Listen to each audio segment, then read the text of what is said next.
In this video lecture, we'll be looking at how to set up the window builder in Java projects.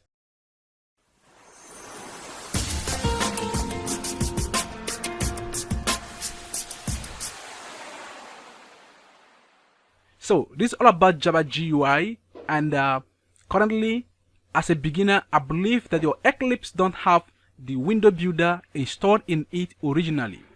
So if you want to check out if you have that, move your mouse to Files and go to New.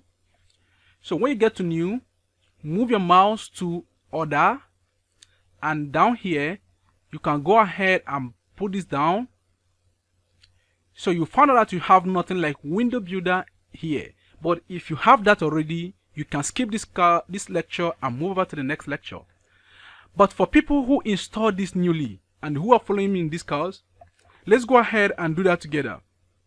So move your mouse to Help and click on Help at this point, and here move your mouse to Install New Software and click on New Software.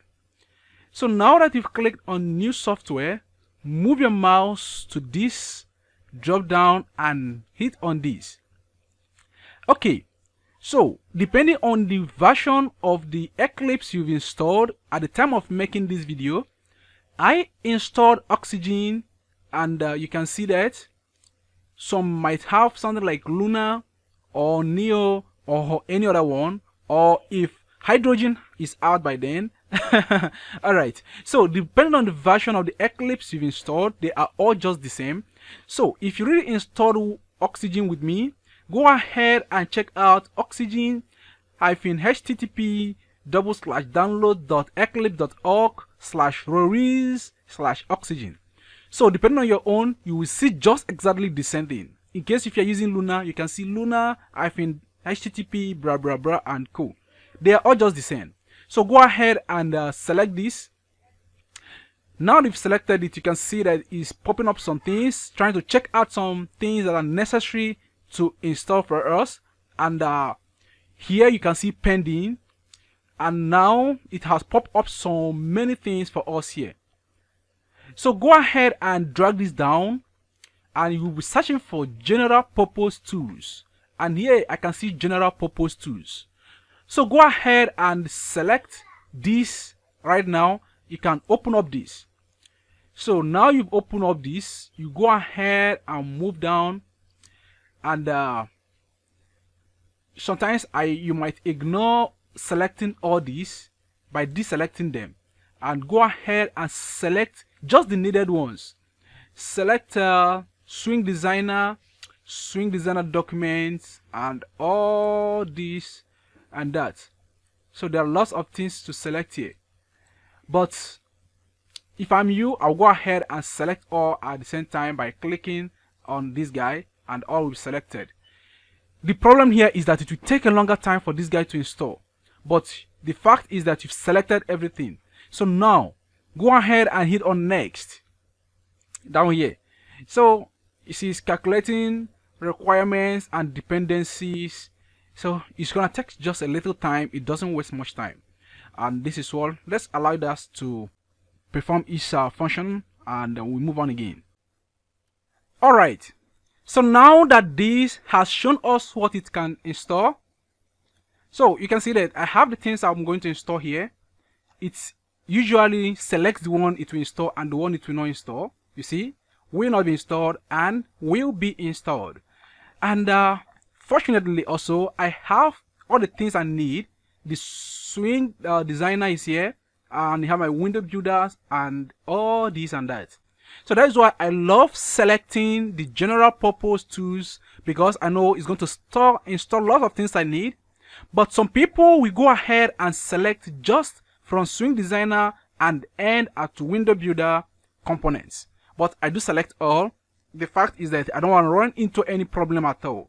Alright, so ever since I've been working, I don't get anything like I have an issue or any other thing. So, and I would advise you to just do the same. The difference is that it's going to take you a longer time, whereas someone that selects just little, it will go ahead and install immediately. So now we've come to this point what we need to do at this moment is to go ahead and select next. So still calculating requirements and dependencies, and this is not going to take much time again, just like the other ones. You see here is saying reviewed items to be installed, so you can check items you want to install, and that is what I have here.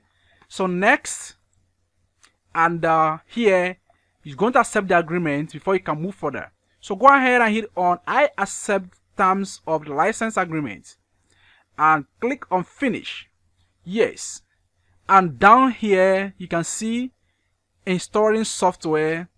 Currently it's at 26. It doesn't take much time. Very soon it will be down. But if your case is taking much time, please, you need to exercise some patience and get this done. All right, so let's be patient enough and install every software that we need. So now this has finished installing everything that is needed, and you can see that it immediately pops up. You will need to restart Eclipse for the changes to take effect. Would you like to restart now? Of course. What are you waiting for? So go ahead and hit on restart so that we can kick off. So it's about restarting Eclipse, and we are moving. So now Eclipse has been restarted, and we have this window coming up again. So go ahead and move over here and hit on close, and this will automatically close this. So let's go back to files right now and move to new and go down to others and check this out again. So move down here. Wow, you can see this window builder is installed right now, and you can see I have Swing Designer right here. And let's check this out. I can see I have my application windows and all this and that just right very big for us here. So that is very awesome. Okay, so now that we've done this, in the next video lecture we go ahead and create our first ever application on Java GUI here, and it's going to be very awesome. I'm serious that it's going to be very interesting, because I believe that we are beginners and we must make sure that we are getting the best and nothing but the best. So go ahead and close all this, and let's jump into the next video lecture and kick off immediately with our first ever project here. Okay, so in case if you have any question concerning any part of this lecture you don't ever understand, please try to use the question and answer sections, and I'm going to get back to you as soon as possible. Thank you so much, and I'm going to see you in the next video lecture.